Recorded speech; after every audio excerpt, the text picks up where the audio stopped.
د الله په لار کې خرچه کول د دې ډېرې فائدې دي او فضایل دي چې هغه په حدیثونو کې موږ سره تیر شي او سره روان دي خو په اجمالی طور سره به زه بیان کما ځان سره یاد ساتئ د الله په لار کې خرچه کول د دې سره اجر دوچندکی او الله سبحانه وتعالی په قرآن کې دا خبره کړې ده ان المصدقین والمصدقات هغه سړي چې الله په لار کې خرچه کوي او هغه زنانه چې الله په لار کې خرچه کوي واقرضوا الله قرضا حسنا يضاعف لهم ولهم اجر كريم الله سبحانه وتعالی به دوی د اجر دوچندکی نو اجر دوچندکیږي د صدقو د لاس د یو فائدہ دویمه فائدہ رسول صلی الله علیه وسلم حدیث کې وایي چې جنت دروازې دي یو دروازه به کې د صدقو والو د پاره ومن كان من اهل الصدقه دعي من باب الصدقه څوک چې الله سبحانه وتعالی په دین باندې خرچه کوي دغه بلار کې خرچه کوي نو د قیامت په ورځ د جنت چې کوم دروازه د صدقو والو د پاره ده داغه طرف نه بدته आवाज کیږي او بلنه وکي د دویمه فائدہ دریمه فائدہ چې کوم سړی د الله په لار کې خرچه کوي د الله په دین کې خرچه کوي نو د سینې چې دغه الله سبحانه وتعالی کولاو کې د زړه خوشاله د نفس خوشاله الله په قرآن کې وایي فاما من اعطى واتقى وصدق بالحسنى فسنيسره لليسرى الله تعالی اسانی لري کولاو کې الله تعالی سانتیا پیدا کی چې کوم سړی د الله سبحانه وتعالی په لار کې خرچه کوي الله تعالی سانتیا پیدا کوي څلورمه فائدہ د ور نه نجات ملويږي په دې صدقو سره رسول صلی الله علیه وسلم یو حدیث کې وایي زنانو ته وایي یا معشر النساء تصدقنا د زنانو ټولګیه صدقې ورکوي ځکه چې ما په جهنم کې زنانه ډېرې زیاتې لیدلې مطلب دی چې صدقې ورکوي نو د جهنم نه بس شي بچ بشي پنځمه فائدہ د قیامت په ورځ ډېرې سختې دي اوږده ورځ ده دا نور به د انسانانو ته رانږدې شوي د یو میل په فاصله کې وي نو خلک به په خولو کې ډوبي د خپلو اعمالو مطابق څوک د پنډو پورې څوک د زنګنانو پورې څوک د نامه پورې او څوک د سینې پورې او څوک پکې والعیاذ بالله ومنهم من یلجمه العرق الجامه او بعضو پکې دي چې هغه به د خولو کې بالکل ډوبي نو که ته دا غواړې چې د قیامت په ورځ ته سوری میلاو شي نو د الله سبحانه وتعالی په لار کې به خرچه کې حدیث کې راځي رسول صلی الله علیه وسلم وایي كل امرئ تحت ظل صدقته حتى يفصل بين الناس د قیامت په ورځ به هر هغه سړی چې الله په لار کې خرچه کړي نو دغه صدقې په سوري کې به ولاړي تر دې چې الله سبحانه وتعالی فارغ شي د حساب او کتاب نه نو حساب او کتاب ختمېدو پورې به دا سړی د صدقې په سوري کې ولاړي د هغې د لاسه به په ده باندې ګرمي نه لګي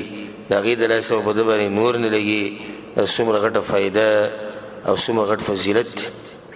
شپږمه فائدہ موږ د دنیا ته راغلي دي لپاره چې الله سبحانه وتعالی بندګي وکړو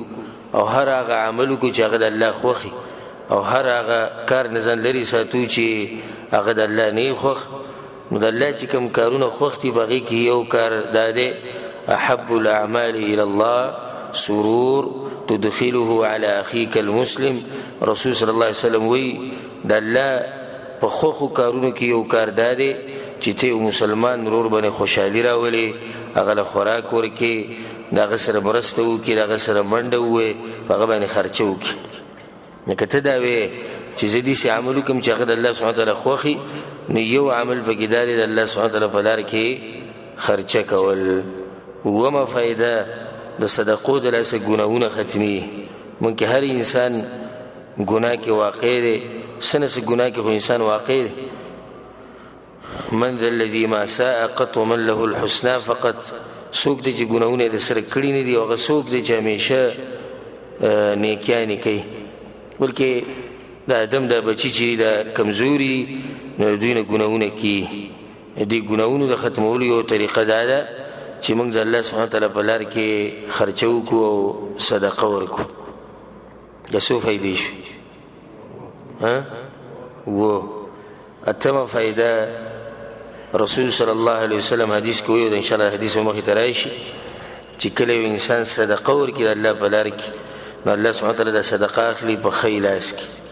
او به د لپاره ډېرې د صدقه لپاره ډېرې ته سوچو کې چې سړي صدقه ورکړي او په سونو کلونه وړي د دې صدقه باندې الله سبحانه وتعالی ول ډېرې دا هغه وخت پورې چې سو پورې د الله سره ملاو شوی نه دا هغه وخت پورې د صدقه ډېری د اجر به څومره ډېری نه هم فائدہ او فضیلت چې کم سړی خرچو کې الله سبحانه وتعالی په لار کې الله ول دغه په بدله کې ډېر څور کوي موږ سره حدیث مخ کې تیر شوی تاسو ته بیان دي چې هر سحر دو ملائک دا غوی د ډیوټي دا چې یو دا وی چې الله چې څوک ستا په لار کې خرچه کوي نو تور دغه په بدله کې ډېر څور کوي او یالله چې څوک نه کوي او بخل بکی او مال نیولې نو یالله د مال ولا هلاک کی د مال ولا تباہ کی او ختم کی نو چې کم سره الله سبحانه وتعالى په لار کې خرچه کوي الله سبحانه وتعالى دغه په بدله کې ډېر څور کوي برکتونه ولا ور کوي رحمتونه پیرا ورې د بچو کې برکت دی د کور کې برکت دی د جون کې برکت لسمه فائدہ ده چې صدقه باغ اعمالو کې چې دې ثواب ته په لحد کې ملاوي رسول صلی الله علیه وسلم په حدیث کې اذا مات ابن ادم کله چې ادم بچي مرشي انقطع عمله نو د عمل ختم شي الا عن ثلاث مگر د دریو کارونه چې دریو کارونه ثواب وته په قبر کې ملاوي نو رسول صلی الله علیه وسلم د ذکر کړي صدقه جاریه هغه صدقه چې هغه اجر روان یو سړي خرچو کړ الله په لار کې جمعه تی جوړ چې سو پوری بدی جمعات کې خلک سجدي لګي سو پوری بدی جمعات کې خلک منځونه کوي او قرانونه وایي نو ثواب دغه انسان ته ملاوي یو سړي کوی وېستو چې سو پوری خلک دې کوی نه وبس کې د ثواب روان یو سړي مدرسه جوړ کړ یو سړي قرانونه واغستو یو سړي د یتیم کفالت وکړه هغه له تربیت وکړه نو خطر بیت ورکو به سو پوری چې دا سړی او دا یتیم په نیغه رواني او هغه تربیت کوم چې ورته کړه په باندې عمل کوي نو د وسلم په اجر کې شریک یو لسمه فائدہ صدقه د انسان په ایمان باندې دلیل له رسول صلی الله علیه وسلم حدیث کوي الصدقه برهان صدقه دلیل له بس باندې په ایمان باندې یو سړی صدقه ورکړي د الله په لار کې نو د دلیل پیش کو بخپل ایمان باندې چې زه مؤمن یم د مؤمن کار د الله سبحانه وتعالی په لار کې خرچه کول دولسمه فائدہ د دې سره چې دینه مال پاکیږي مال کته د غوړ چې ستا مال پاک شي او مال برکتی شي نو دا غینه د الله سبحانه وتعالی لپاره ورکوه او د فائدې لپاره د خبره ساتي د بازو بزل کې دا چوري چې الله سبحانه وتعالی په لار کې خرچه دي دوی چې 2 لک او 3 لک او 4 لک روپۍ ورکه او لزر او شل زریاله ورکه نه صدقه چې څومره ستاوس لري ستاسو یو له وسره شي ورکوي ستاسو پینځور له وسره شي خو ته صدقه ورکوه اصل مقصد دی د الله سبحانه وتعالی په لار کې خرچه کو او الله د حالات معلوم دي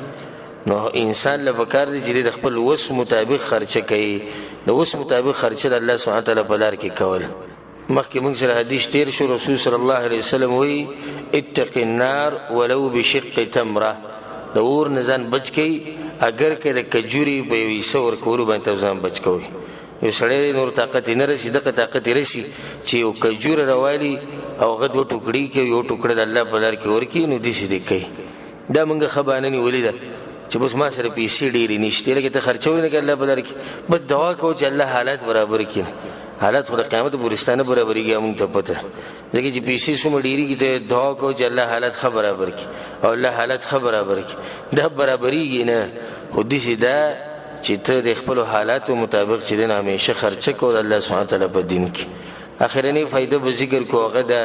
چې د دې د الله سبحانه وتعالی مصیبتونه لري کوي حدیث کې رسول صلی الله علیه وسلم وی د صدقې د الله رب العالمین د انسانانو مصیبتونه لري کوي کته د غواړي چې اخر خاتمه په ایمان سره شي نو صدقې به ورکړي الله سبحانه وتعالی په لار کې به خرچه کوي ځکه چې الله سبحانه وتعالی په لار کې خرچه کول د دې سره د بد خاتمه الله سبحانه وتعالی ستانه لري ساتي او تابع الله د بد خاتمین لري ساتي یو واقعي کې د سره یو قصه کې امام عبد الله ابن المبارک رحمه الله هغه بس یو کس راغی وته وی چې د کلونو نه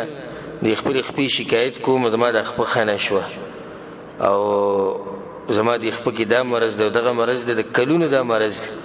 نه دي څه علاج هغه علاج دی چې ته فلاني ځای کې یو کوی وکنه د مسلمانانو لپاره نو هغه ډېر اریان شو وایي دا ته زما د علاج ته تجربه که داسې تجربه به وکړه لاړ شوې ته ګوره چې الله سبحانه وتعالی ستا د خپل څنګه ښه کوي په نن هغه کوی وکنه صبح سهار الله سبحانه وتعالی د هغه خپه برابر کړی او د هغه د خپل کلونو خراب وه دا موږ کې چې د دومره مرضونه دي او د دومره مصیبتونه دي موږ ته ختمیږي نه د هغې یو وجه دا ده چې موږ د الله سبحانه وتعالی په لار کې خرچه نه کوو د جیب موږ بند کړی دی بالکل دې له غوټه ورکړې نو خرچې موږ صرف دغې ته وایو چې یو بچو باندې خرچه کوه او په ښځه باندې خرچه کوه او د الله سبحانه وتعالی په دین باندې خرچه کول دا د بعضو ته داسې معمولي خبره ښکاري لکه تاسو دا غواړئ چې ستاسو مسلې حل شي خاص کر کوم وروڼه چې هلته مسافرۍ کي د هغوی د ډېرې مسلې دي لکه تاسو دا وایئ چې دا مسلې حل شي او د مصیبتونه ختم شي او دا بیماریانې او دا مرضونه ختم شي نو د هغې د ختمولو یوه طریقه دا ده چې د الله سبحانه وتعالی په لار کې به صدقې ورکوئ د الله سبحانه وتعالی په لار کې به خرچې کوئ د یو څو فایدې ما تاسو ته په تادۍ سره ذکر کړئ چې په تاسو کې جذبه پیدا شي او په تاسو کې تیزي راشي